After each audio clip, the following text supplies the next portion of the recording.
सत्संग से सोधी आवे, नहीं जीव 84 में जावे। सत्संग से सोधी आवे, नहीं जीव 84 में जावे। अब मेटो द्वेष और राग, हो राग या उम्र बतेरी जाली। अब मेटो द्वेष और राग, हो राग या उम्र बतेरी जाली। तो पुण्यात्माओं, श्रीमद् भगवत गीता अध्याय नंबर 4 के श्लोक नंबर 32 में 32 में कहा है कि अर्जुन, मैंने अभी आपको अध्याय नंबर 4 के श्लोक नंबर 25 से लेकर 30 तक जिन साधकों और साधनाओं की जानकारी दी है,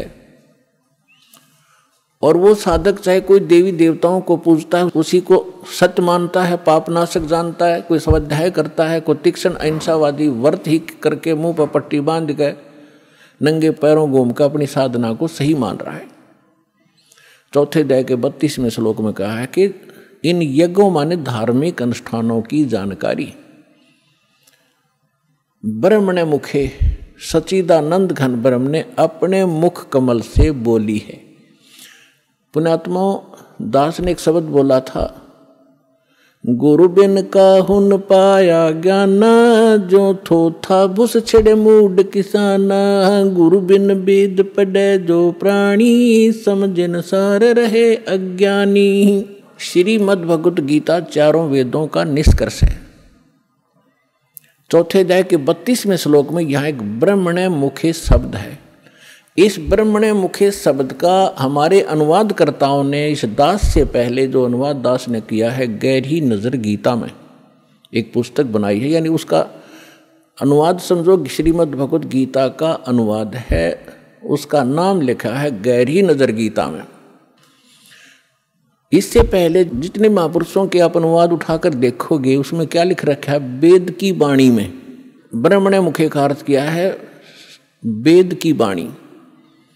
और इन्हीं अनुवादकर्ताओं ने 17वें अध्याय के 23वें श्लोक में इसी ब्रह्मणे का अर्थ किया है सच्चिदानंद घन ब्रह्म। वो यथार्थ अनुवाद है, वो सही अर्थ है। यहाँ ये विचलित हो गए, तो ये विद्वान नहीं थे, इसलिए इन्होंने अनुवादों का अड़ंगा कर दिया। अपनी ओछी सोच से अर्थ भी अनर्थ कर दिए। ब्रह्म का अर्थ भगवान होता है, तो ब्रह्म का अर्थ कोई वेद करता है तो महामूर्ख है। वेद एक सिद्धांत है, संविधान है, भगवान की जानकारी देता है, उसके नियम बताता है। और ब्रह्म भगवान है। जैसे एक राजा है, राजा का संविधान है, वो उसके नियमों का, उसके अंदर उसके सारे नियम लिखे हुए हैं, कैसे एक प्रजा को रहना चाहिए, क्या अपराध है, कैसा ना करना चाहिए। और कहीं पर कोई राजा का अर्थ और संविधान लिख दे तो वो अर्थ ठीक नहीं कर रहा, अनर्थ कर रहा है। इसी प्रकार यहाँ ब्रह्मणे माने सच्चिदानंद घन ब्रह्म, और मुखे अपने मुख कमल से बोली गई वाणी में विस्तार से कहे हैं। सच्चिदानंद घन ब्रह्म ने अपने मुख कमल से बोली उस अमृत वाणी में उन धार्मिक युगों की जानकारी, अनुष्ठानों की जानकारी विस्तार के साथ कही है। और उसको तत्व ज्ञान कहते हैं, और उसको जानने के बाद तो सभी कर्मों से मुक्त हो जाएगा। अब गीता ज्ञान दाता कौन है? ये ब्रह्म है। जैसे दास ने शब्द सबसे पहले ये बोला था कि ब्रह्म शब्द पर्याप्त है, लेकिन ब्रह्म का अर्थ भगवान कहो, साब कहो, राम कहो, तो ये सत्संग एक ऐसा जटिल समस्या बन गई, यो अध्यात्म मार्ग, कि दास यदि किसी पॉइंट को कच्चा छोड़ के आगे चलेगा तो प्रथम बार सुन रहा भक्त कुछ नहीं समझ पाएगा। इसलिए एक ये सामूहिक लेक्चर दिया जाता है आध्यात्मिक टीचर होने के नाते, तो उसमें ये ध्यान रखा जाता है कि शायद प्रथम कक्षा के बच्चे भी आए जो पहली बार दीक्षा लेने आए, और किसी के वैसे कहने से वैसे भी श्रोता बन कराते। तो ये इसलिए यहाँ थोड़ा सा डिफाइन करेंगे। जैसे साहब कहो, ब्रह्म कहो, राम कहो, गॉड कहो, अल्लाह कहो, खुदा कहो, ईश कहो, ब्रह्म कहो। अब जैसे एक तहसीलदार भी साहब है, प्रभु है, स्वामी है अपने विभाग का। ऐसे ही आगे चले हम थोड़े शॉर्ट में बताऊंगा।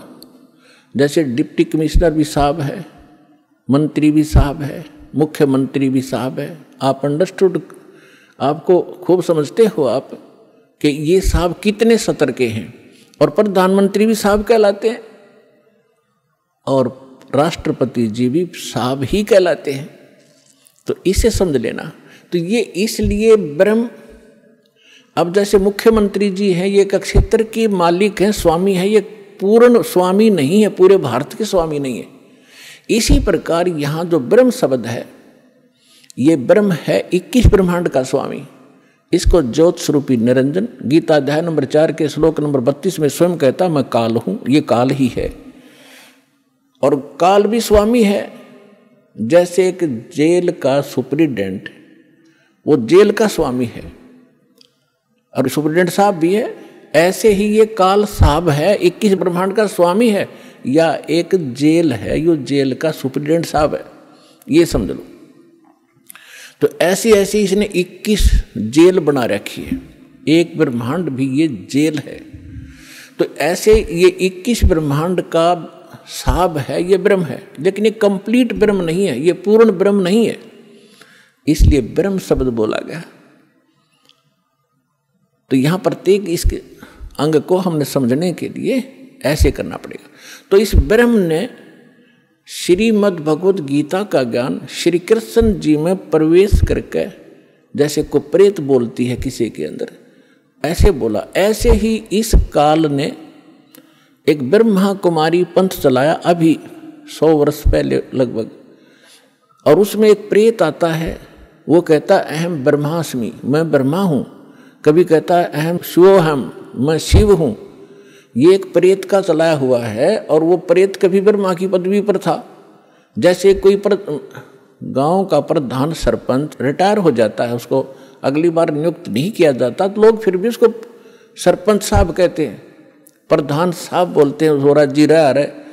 और वो भी कहीं मिलता है, कोई कहता भी कौन है, फलाना सरपंच हूँ, और जब वो सरपंच नहीं होता। तो ऐसे ही दास ने कबीर परमात्मा से प्राप्त उस ज्ञान को आगे बढ़ाया है, as it is, as a tape recorder.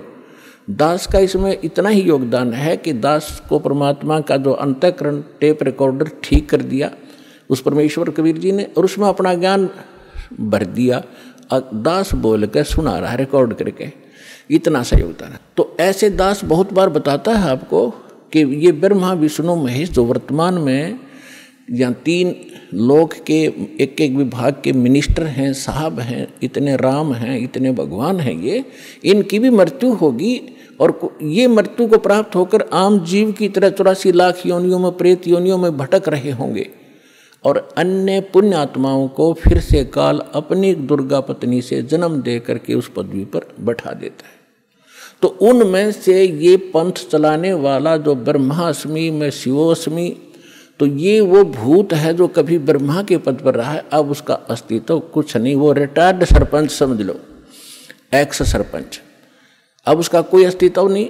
तो वो बोल कर उसने वो पंथ चला दिया। आज भी उसकी मुरली सुनकर, वो भूत की बात सुनकर एक बहुत बड़ा जनसमूह अपना जीवन नाश कर रहा है। दास का प्रयत्न किसी की निंदा करना नहीं, दास का प्रयत्न है कि सभी हम एक परमात्मा के बालक बच्चे हैं, बहन बेटी भाई। और उस काल ने ये जाल फैला रखा है कि मैं इतने पंथ चला दूंगा नकली कि कोई समझ नहीं सकेगा ओरिजिनल पंथ कौन सा है।